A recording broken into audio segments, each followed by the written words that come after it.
Então, continuando a correção, vamos para a parte de intervalos, gente. Na correção, então, na página 21, vamos ali, número 1, pedi só três exercícios, né, envolvendo intervalos. Então, vocês têm que fazer as operações de união, intersecção e diferença a partir de intervalos. Eu já contei aqui mais ou menos, tá? A minha reta numérica para vocês. Eu vou trabalhar a partir dela, tá? Então, eu tenho aqui, ó. Esqueci de colocar o Azinho, perdão. Então, eu tenho aqui, o conjunto A é composto de um intervalo entre 2 e 5. Gente, entre 2 e 5 contempla outros números. Não é apenas 2 e 5. 2, quem vem depois? 3, 4. Só que existe apenas o 2, o 3, o 4. Isso se for um intervalo fechado, eu tô falando. Esse intervalo aqui é chamado de intervalo o quê? Fechado, né? Quando eu tenho ele virado para o númerozinho assim, ó, eu tenho intervalo fechado. Quando for parênteses, né, eu tenho intervalo aberto. Ou ainda, quando ele for virado para fora, né, eu tenho intervalo aberto. Então, esses dois aqui são lidos, né, como intervalos abertos. Então, isso aqui tá virado para o número, então, tem intervalo fechado, fechadinho ali dentro dele. Gente, quais são, então, os elementos que compõem esse intervalo? 2, 3, 4, 5? Só 4? É só esses 4 elementos? Não, gente. O que é que tem entre dois números? Infinitos números, não é? Vamos pensar aí, 2,1, 2,2, tá, mas é só 2,1 e 2,2. Entre 2,1 e 2,2, o que eu tenho? Mais infinitos números. 2,12. Desculpa, 2,11 e 2,12. Ah, entre 2,11 e 2,12 tem mais infinitos números. 2,111, 2, e assim por diante. Gente, assim, ó, entre dois únicos números, 0 e 1, por exemplo, eu tenho infinitos números dentro deles. Então, quando a gente fala de intervalos numéricos, né, corridos, a gente está querendo compor elementos, né, dentre esse intervalo. Não são elementos típicos, o 2, somente o 2 e só ele. Não, são todos aqueles números, né, que estão ou antes ou depois dele. Certo, gente?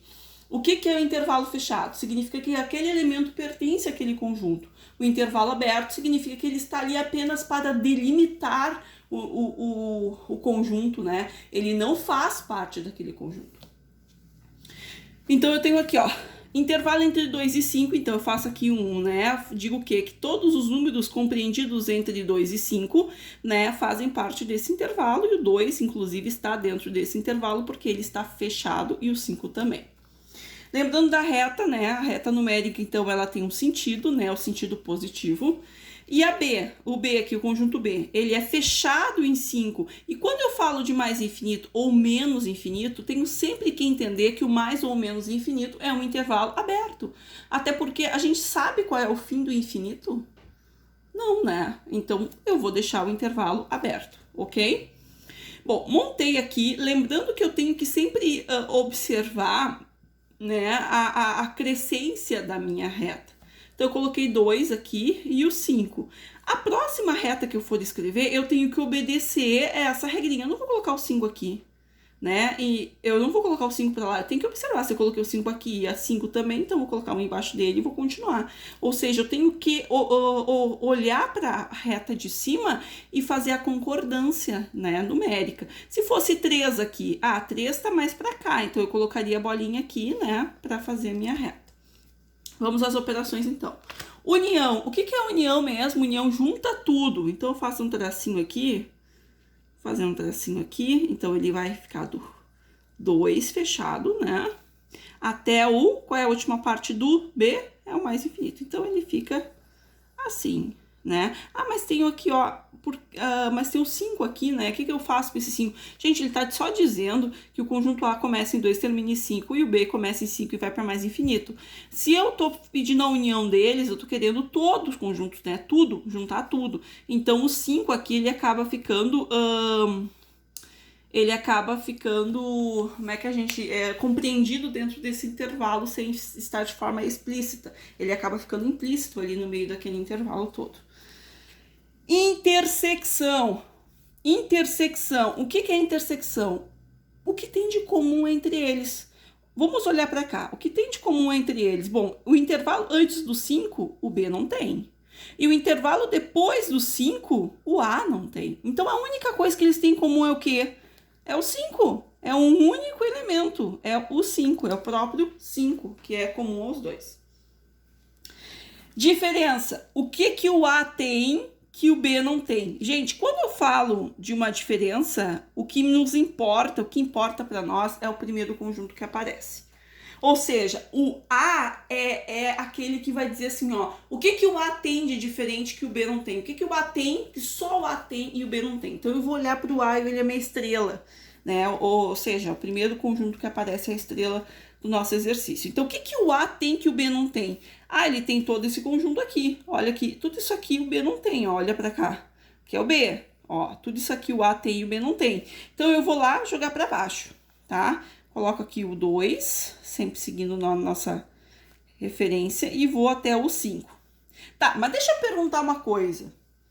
O 5 aqui, o 5, o B não tem o 5? Tem, professor, o B tem o 5. Então, o A não é uma coisa que só o A tem o 5. O 5 é uma coisa que o B também tem. Como é que eu posso escrever isso dizendo que o número até próximo de 5 só o A tem e o B não tem? Então, eu coloco o intervalo A aberto. O que significa isso? Que só o A tem este intervalo que vai até próximo de 5, não incluindo 5, porque incluir o 5 significa que os dois possuem, certo? Bom, como é que eu faço então para responder, se eu fosse responder essa questão? Então, esse intervalo aqui responderia assim, fechado em 2, né, e para mais infinito aberto. Esse aqui é um único elemento, então, elementos a gente escreve na forma de conjunto, né? Certinho? E aqui eu tenho o intervalo fechado em 2 e aberto em 5. Aberto, aí eu vou usar o parênteses. Eu gosto de usar parênteses, tá, gente? Quem quiser usar o símbolo virado para fora, pode usar. Mas eu gosto de usar o parênteses, tá? Fica mais bonitinho. Mas pode usar também o símbolo, né, virado para fora. Questão B.